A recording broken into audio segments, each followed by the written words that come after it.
సువార్త చెప్పడం అంటే నువ్వు పాపివి, నీకోసం యేసుప్రభు చచ్చిపోయాడు అని చెప్పడం కాదండి సువార్త చెప్పడం అంటే. ఆయన పాపే, ఆయన కోసం యేసుప్రభు చచ్చిపోయింది నిజమే. కొంతమంది సువార్త ఎలా చెప్తారంటే, రాత్రికి నువ్వు చచ్చిపోతే they are called Christian terrorist అంటారు ఒక ఆయన. దే టెర్రరైజ్ పీపుల్ అనమాట. సువార్తని అది గుడ్ న్యూస్ కదండి. అది గుడ్ న్యూస్ ఎప్పుడు టెర్రరైజ్ చేయదు. గుడ్ న్యూస్ని గుడ్ న్యూస్ లాగే చెప్పండి. What is the core of the gospel? The core of the gospel is Christ. ఆయన గుణాతిశయాల్ని చెప్పడమే సువార్త.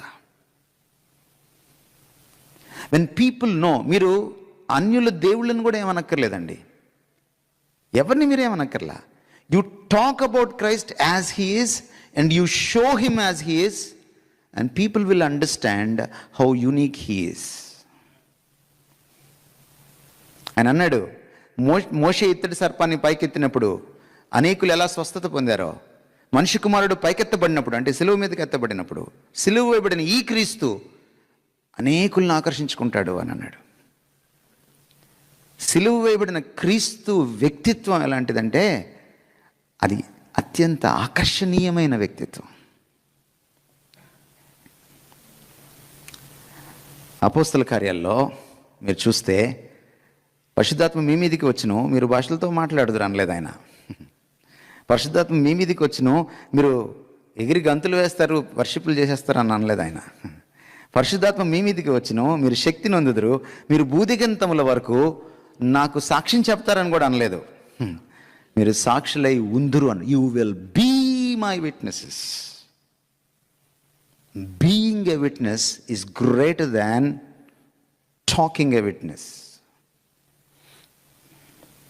Your life speaks louder than your words. నాకు ఈరోజు సంఘాల్లో చెప్పే సాక్ష్యాలు చూస్తుంటే బాధేస్తూ ఉంది, ముఖ్యంగా అమెరికాలో చెప్పే సాక్ష్యాలు.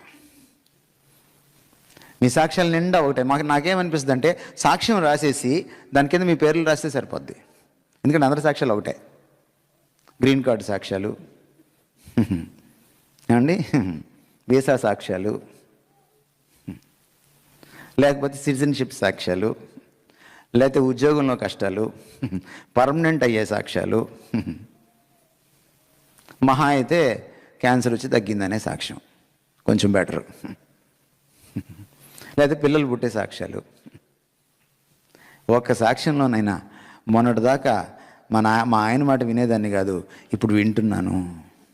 ఒక్క సాక్ష్యం, ఒక్క భార్య.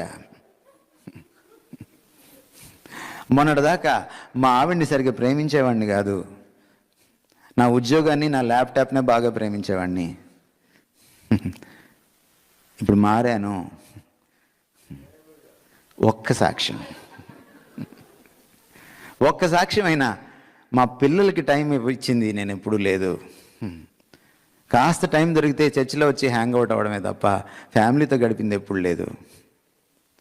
నా పిల్లలకి క్వాలిటేటివ్ టైం ఇస్తున్నాను. వాళ్ళ కళ్ళల్లో కళ్ళు పెట్టి చూసి వాళ్ళకి ఈరోజు వాక్యం కూడా చెప్పగలుగుతున్నాను, విలువలు నేర్పగలుగుతున్నాను. నా ఒడి పిల్లలకు ఒక బడయింది, ఒక తల్లి ఒక తండ్రి చెప్పిన సాక్ష్యం. నాలో మొన్నటిదాకా ఇది ఉండేది, ఇది పాపం అని నాకు తెలియదు, కానీ మొన్న ఆదివారమే తెలిసింది. నేను ఇప్పుడు మారాను. అండ్ ఎవ్రీ డే నేను నా పాపాన్ని వదిలించుకుంటున్నాను. I'm growing in the holiness of God. ఇలాంటి సాక్ష్యం. మీ వీసా సాక్ష్యాలు, మీ గ్రీన్ కార్డ్ సాక్ష్యాలు అన్యులను మార్చలేవండి. మీకు చెప్పనా ఎందుకో? మీరు ఏదైతే ఈరోజు గొప్పగా చెప్పుకుంటున్నారు ఇక్కడికి వచ్చి, నా దేవుడు చేశాడని, వాళ్ళు కూడా మా దేవుడు చేశాడు అంటారు. ఎందుకంటే మీకు జరిగినవి వాళ్ళకి కూడా జరుగుతాయి. కానీ ఏవి జరగవో తెలుసా? మీ క్యారెక్టర్ని మార్చగలిగిన దేవుడు ఈయనొక్కడే. ఒక భర్తని భార్యను ప్రేమించే భర్తగా మార్చగలిగిన వాడు ఈయనే. ఒక భార్యను భర్తకు విధేయత చూపించగలిగిన భార్యగా మార్చగలిగిన వాడు ఈయనే.